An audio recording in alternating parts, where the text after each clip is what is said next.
Ladies and gentlemen, please join me in welcoming our guest of honor, Minister Gan Xiu Huang, Minister of State for Foreign Affairs and Trade and Industry. Please help me welcome.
A very good morning to our guest of honor, Minister Gan Xiu Huang, Minister of State for Foreign Affairs and Trade and Industry. Distinguished guests, ladies and gentlemen, my name is Alan Wu, and I'm delighted to be your MC this morning. And of course, welcome to the Asia Clean Energy Summit. Now, ACES is Asia's leading event focusing on clean energy technology, policy, and finance. It is supported by leading government agencies, research institutes, and industry in Singapore. ACES aims to provide a common platform for regional thought leaders in both the public and private sector to collaborate on critical issues and opportunities in harnessing clean energy for the future. Ladies and gentlemen, to begin this morning's proceedings, please join me in welcoming Engineer Edwin Khew, Chairman, Sustainable Energy Association of Singapore, for his welcome address. Please help me welcome.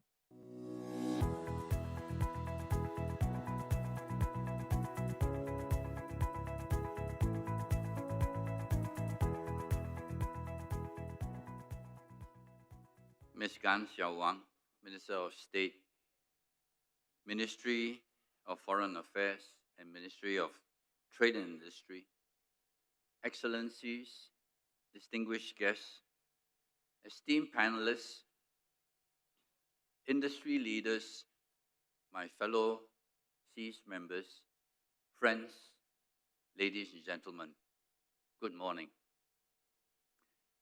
On behalf of the Sustainable Energy Association of Singapore, SEAS, it gives me great pleasure to welcome you to the 12th edition of the Asian Clean Energy Summit, or ACES 2025, which is part of the Singapore International Energy Week.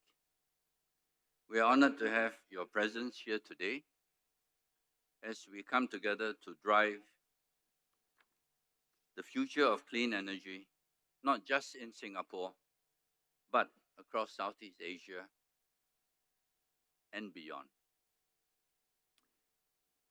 Recently, SEAS conducted an annual survey called the State of Energy Transition, which is in its third edition, with respondents from not only Singapore, but also the region.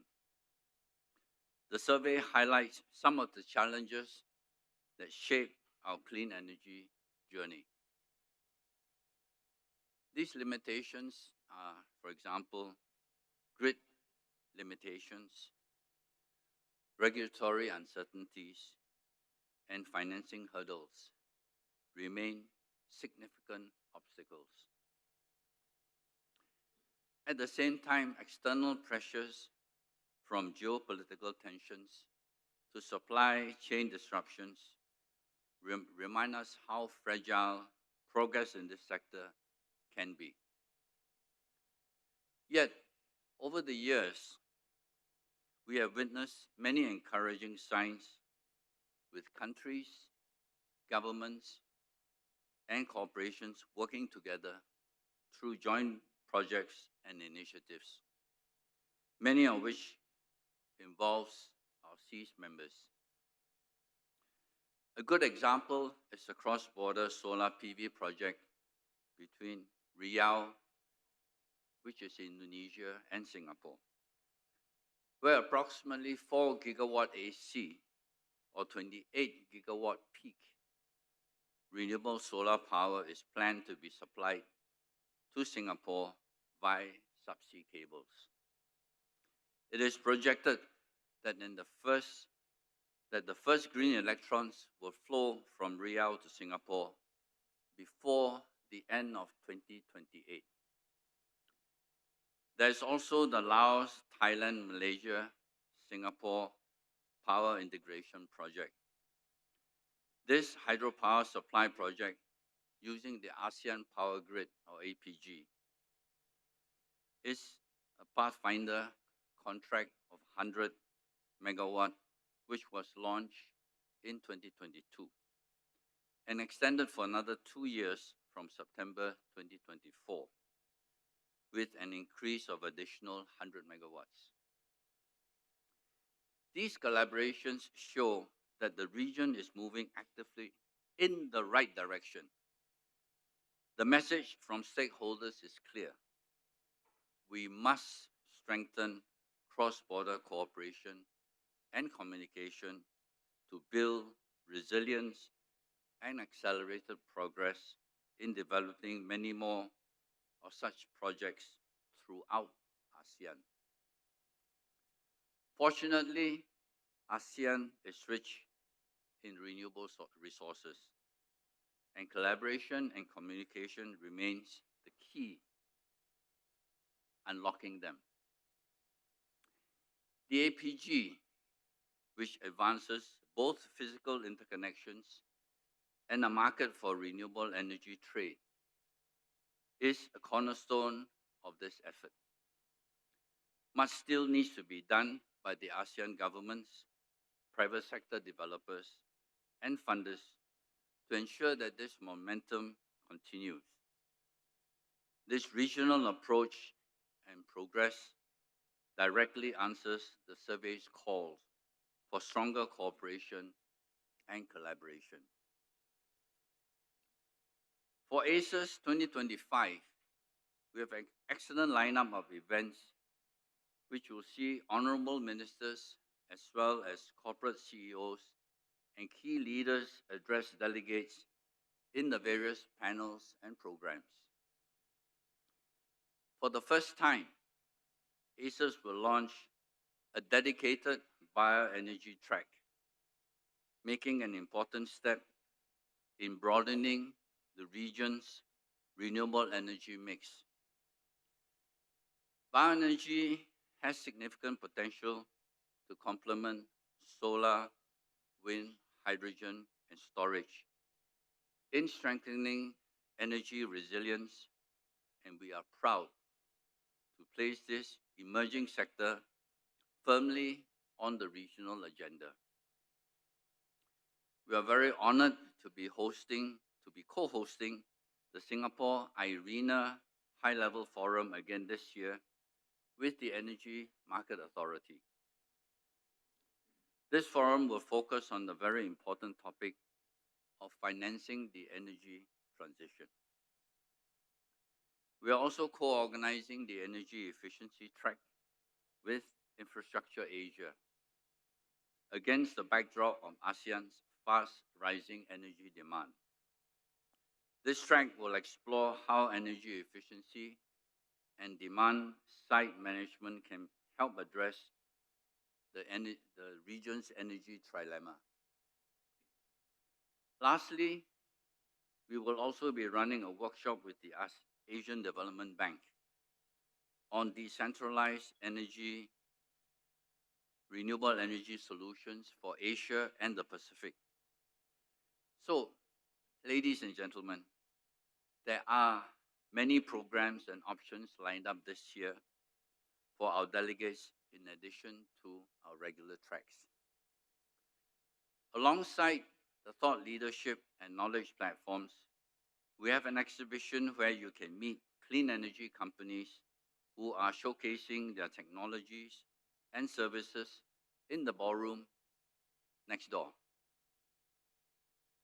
This year, we have many technology representatives from countries such as China, Japan, Spain, the United Kingdom, and of course, Singapore. We have a directory of all our exhibitors, so I'd like to encourage you to use the various tools and apps available to set up meetings with our exhibitors if you're not already done so. Earlier this year, SEAS and SG Tech Data Center chapter convened a roundtable with industry stakeholders to explore how Singapore can accelerate clean energy adoption in data centers, a sector that is increasingly central to our digital economy and sustainability journey. The outcome of this roundtable has been captured in a joint position paper, which we are proud to officially release at ACES 2025. We invite all of you to witness this release later this morning. So, ladies and gentlemen, ACES continue to serve as a trusted platform for thought, leadership, collaboration, and partnership for the fastest growing region currently in the world. It is where the region's challenges and solutions come together for all of us over the next 3 days to discuss, to debate, and find long-term sustainable solutions and opportunities to fuel this exciting growth. In closing, I would like to thank MOS Gan Xiao Huang for gracing ACES 2025 as our guest of honor. I'd like to also thank our partners at Irian and Ceres for their invaluable support, and the Energy Market Authority for their partnership over the many years that ACES, as I said, this is our 12th edition. So we've been partnering EMA since we started ACES.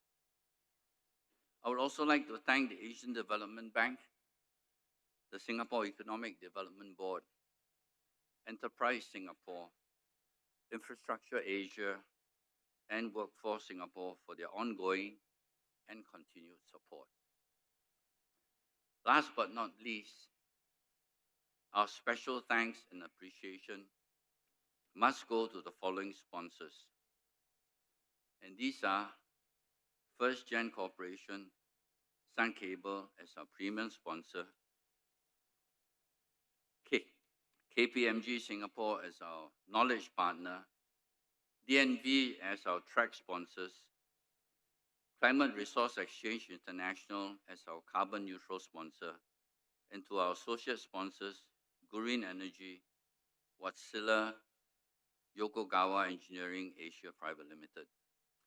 I think I've left out a couple of names, and they're all actually up there. And I've left out Equator and maybe METI. This is supposed to be updated. I'll talk to my secretariat after this. So, dear sponsors, sorry if I have not mentioned your name, but you know who you are. Your support is invaluable and much appreciated. We thank you and look forward to your continued support. Finally, I wish all participants a successful and fruitful ACES 2025. And for our first-time visitors to Singapore, please enjoy the sounds, sights, most importantly, the taste of Singapore. Thank you.